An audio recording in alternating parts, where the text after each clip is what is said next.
दोस्तों नमस्कार। आज का हमारा टॉपिक है कॉन्स्टिपेशन। अच्छा, एक चीज़ मुझे बताइए कि ये कैसे पता लगाया जाए कि हम स्वस्थ हैं। क्या कोई मार्केट में इस प्रकार की मशीन आती है?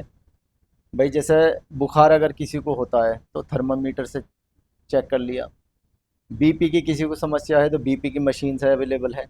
लेकिन क्या कोई ऐसी मशीन अवेलेबल है मार्केट में कि जो हमें ये बता सके कि हाँ हम बीमार हैं? अगर हैं तो कितने हैं? देखिए, ऐसी कोई मशीन मार्केट के अंदर नहीं है। आज मैं एक सिंपल सा फॉर्मूला आपको बताता हूं कि किस प्रकार हर कोई व्यक्ति ये पता लगा सकता है कि क्या मैं स्वस्थ हूं। तो उसका एक सिंपल सा फॉर्मूला है कि जब आप सुबह उठकर शौचालय जाते हैं, तो जब आप शौचालय में जाएं उस समय टाइम देख लें, टाइम नोट करें कि आपको कितना समय शौचालय के अंदर लग रहा है। देखिए, अगर किसी भी व्यक्ति को 4 से 5 मिनट के बीच तक अगर वो फ्री होकर बाहर आ जाता है, तब तो वो मानो स्वस्थ है। यानी कि कहने का मतलब यह है कि अगर किसी को 5 मिनट से ज़्यादा का समय लग रहा है तो समझ जाओ वो स्वस्थ नहीं है।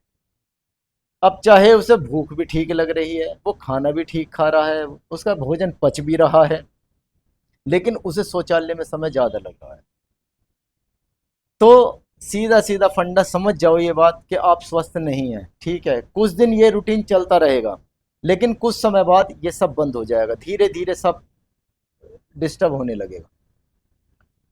देखिए, सबसे पहले जब हमें कब्ज की शिकायत होती है, उसके बाद में, जैसा कि मैंने पहले भी अपनी वीडियो में बताया था कि कोई भी बीमारी अकेली नहीं रहती। जिस प्रकार किसी भी मनुष्य का अकेले मन नहीं लगता, उसी प्रकार बीमारियां हैं, इनका भी हमारे शरीर में अकेले मन नहीं लगता। और ज़्यादातर, मैं कहता हूं कि लगभग 80-85% जो बीमारियां होती हैं वो हमारे पेट की वजह से होती हैं। बहुत सारी बीमारी इसमें आ जाती हैं। सिर्फ मोटे मोटे तौर पे सबसे बड़ी जो बीमारी हम सब समझते हैं जिसको, वो है कब्ज, एसिडिटी। ठीक है, सबको यही पता है, लेकिन इसके अलावा भी बहुत बीमारियां हैं। तो हमें कोशिश करनी है कि सबसे पहले जो हमारा पेट है, जो हमारा स्टमक है, हमारा जो मेटाबॉलिज्म है, उसे हमें बिल्कुल चुस्त दुरुस्त रखना है। देखिए, जब वो चुस्त दुरुस्त होगा। अच्छा, आपने एक चीज़ महसूस की होगी कि जब हम सुबह उठते हैं, ठीक है, उठे, और कुछ का रूटीन ऐसा होता है कि उठे, थोड़ा बहुत अपने जैसे भी फ्रेश हुए। कुछ ऐसे होते हैं कि जी ठीक है, हम पहले गुनगुना पानी पियेंगे, उसके बाद में हम फ्रेश होंगे। फ्रेश होने के बाद में, अब ये आपने महसूस किया होगा कि जब हम फ्रेश होते हैं, फ्रेश होने के बाद में, रोज़ तो मैं नहीं कह सकता, लेकिन कभी कभी आपको ऐसा महसूस होगा अपने शरीर में बड़ी फुर्ती सी है, आज एक जोश। जिस दिन वो जोश आपके शरीर में हो, समझ लो कि आज आप प्रॉपर वे में फ्रेश हुए हैं।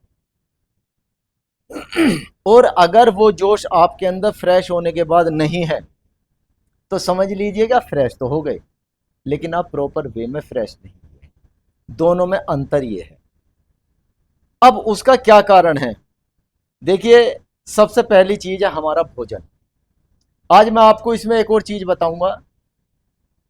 हम सुबह खाते हैं, दोपहर खाना खाते हैं, और रात को खाना खाते हैं, लेकिन हमें कुछ तो टाइम के अनुसार खाते हैं। ठीक है जी, टाइम हो रहा, भूख लग रही है या नहीं लग रही, हमने तो खाना खाना है। ठीक है, कुछ खाते हैं, अरे आज तो भाई वाह ये पकवान बन रहा है, आज तो ये चीज़ बन रही है घर में, आज तो ये चीज़ बन रही है। ठीक है, बेशक भूख नहीं, हम खा लेते हैं। अब आप खा तो लेते हो, लेकिन क्या वो हजम होगा? देखिए, वो बिल्कुल हजम नहीं होगा, क्योंकि हमारा जो आमाशय है, हमारा जो पेट है, उसको मांग ही नहीं रहा, उस भोजन को मांग ही नहीं रहा। कोई भी चीज़ है, अगर उसकी डिमांड नहीं होगी और आप सप्लाई कर रहे हैं, तो दिक्कत आनी ही आनी है। हमेशा जिस चीज़ की डिमांड है, सप्लाई वही चीज़ हो, तभी वो प्रॉपर वे में सही रहती है। जैसे कि जब हमारे शरीर को जिस भी चीज़ की आवश्यकता होती है, तो वो सिग्नल देता है। अब हमें वो सिग्नल्स पहचानने हैं। कैसे पहचानेंगे? जब हमें भूख लगती है तो कहीं से आवाज़ आती है, हाँ जी खाना खा लो खाना खा लो, कोई आवाज़ आती है? कोई आवाज़ नहीं आती। लेकिन पेट से आवाज़ आती है, फील कराता पेट, हम महसूस करते हैं कि हमें भूख लग रही है। उसी प्रकार जब हमें प्यास लगती है तो कहीं से आवाज़ आती है, कोई अलार्म बजता है? नहीं। लेकिन हमें महसूस होता है, हम फील करते हैं, हमें प्यास लग रही है, हम पानी पीते हैं। इसी प्रकार देखिए, हमेशा जब भी आप भोजन करें तो आपको कितना भोजन करना है, कितना नहीं करना, कैसे करना है, वो मैं आपको बताता हूं। जब हम भोजन करते हैं तो देखिए, आपने कभी महसूस किया होगा कि आपने कभी कभी होता क्या है, आप मान लो 3 रोटी खाते हैं, लेकिन कभी कभी होता क्या है कि एक रोटी खाते ही आपको हल्की सी डकार आती है। आती है। वो जो डकार होती है वो सिग्नल होती है सफिशिएंट है मेरे लिए। ठीक है। वो आपको सिग्नल दे रही है कि बस मेरे लिए इतना सफिशिएंट है, और मत डालो मेरे अंदर, मुझे ज़रूरत नहीं है। लेकिन हम लोग तो हो सामने पकवान रखे हैं, अरे अभी तो ये भी खाने हैं, अभी तो ये पूरी भी खानी है, अभी तो ये भी खाना है, वो जो है हम उसके बाद भी उस डकार को इग्नोर करने के बाद में हम फिर खाते रहते हैं। फिर आपने एक और महसूस करा होगा कि कभी कभी एक हमें लंबी सी डकार आती है। आती है। महसूस करना, अगर आज तक महसूस नहीं किया है तो अब महसूस करना जब भी आप खाना खाओ।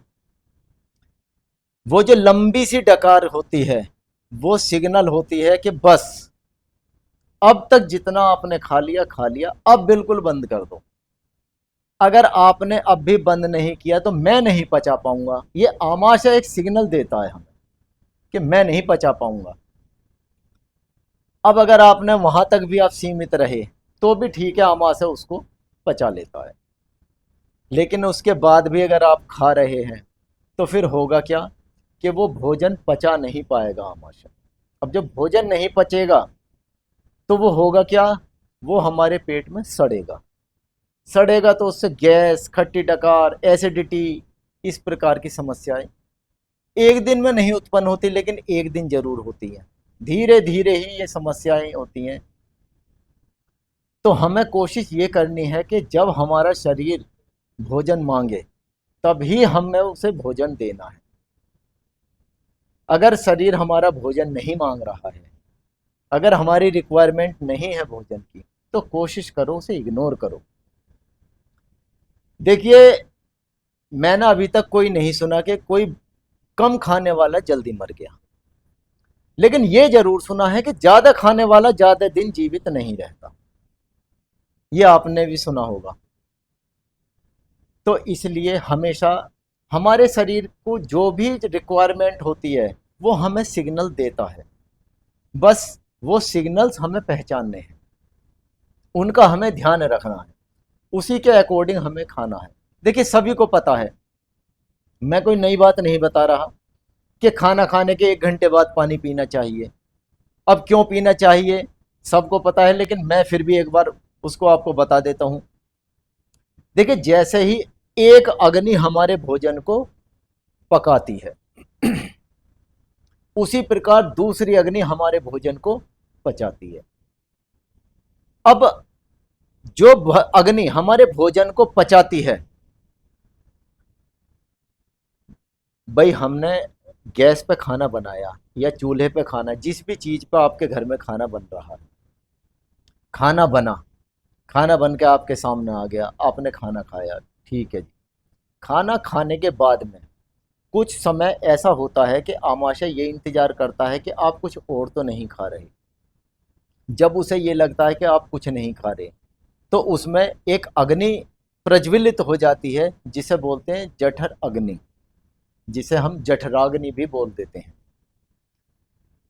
इसका क्या काम होता है? इसका काम होता है कि जैसे ही उसे ये लगा, देखिए हमारी गैस कब चलती है, हमारी गैस जब तब चलती है जब कुकर उसके ऊपर रखा जाता है। भाई कुकर रख दिया और गैस हमने जला दी, जलते ही अपने गैस ने अपना काम स्टार्ट कर दिया, तो वो कुकर में जो सब्जी या जो भी बन रहा है उसे वो पकाना स्टार्ट कर देता है। इसी प्रकार जठराग्नि ने करा क्या, थोड़ा इंतजार करा और जैसे ही उसने देखा कि भोजन आना बंद हो गया, समझ लो कि उसमें गैस का जो लाइटर है वो चालू हो गया, ऑन हो गया। ऑन होते ही उसने वहां पे अग्नि प्रज्वलित कर दी। अग्नि के जलते ही वो भोजन धीरे धीरे धीरे धीरे पचना स्टार्ट हो जाता है, उसकी लार बनती है, लार के माध्यम से वो पचता है भोजन। तो अब मान लो हमने भोजन करा और तुरंत ठंडा पानी पी लिया, तो होगा क्या कि वो जो अग्नि जली, वो जो प्रज्वलित हुई, उसके ऊपर आपने पानी डाला और वो अग्नि शांत हो जाती है। अब जब शांत हो जाएगी तो फिर तो भोजन के पचने का मतलब ही नहीं है। भाई सीधा ऐसे समझिए कि आपने कुकर अपने गैस पर रख दिया और गैस चालू नहीं की, तो क्या वो सब्जी या जो भी आप आइटम बना रहे हैं खाने का, क्या वो बन जाएगा?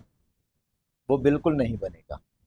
उसी प्रकार अगर आपने पानी पी लिया तो वो जो अग्नि जली भोजन को पचाने के लिए, वो वहीं बंद हो जाएगी। बंद हो जाएगी तो वो जो भोजन है वो पचेगा नहीं, पचेगा नहीं तो वो सड़ेगा। अब सड़ने के बाद में क्या होगा, उसमें फिर हमारे शरीर में गैस, अफारा, खट्टी डकार, एसिडिटी, इस प्रकार की तमाम बीमारियां ये शुरू हो जाएंगी। अब शुरू हो जाएंगी तो फिर होगा क्या, ठीक है जी, खाओ फिर दवाई। तो देखिए हमें कोशिश ये करना है कि हमें दवाइयों से बचना है, क्योंकि दवाइयों के सभी को पता है बहुत साइड इफ़ेक्ट होते हैं। तो कोशिश ऐसा कीजिए कि हम सारे काम भी करें, भोजन भी खाएं, सब कुछ काम कर लें और हमें दवाई ना खानी पड़े।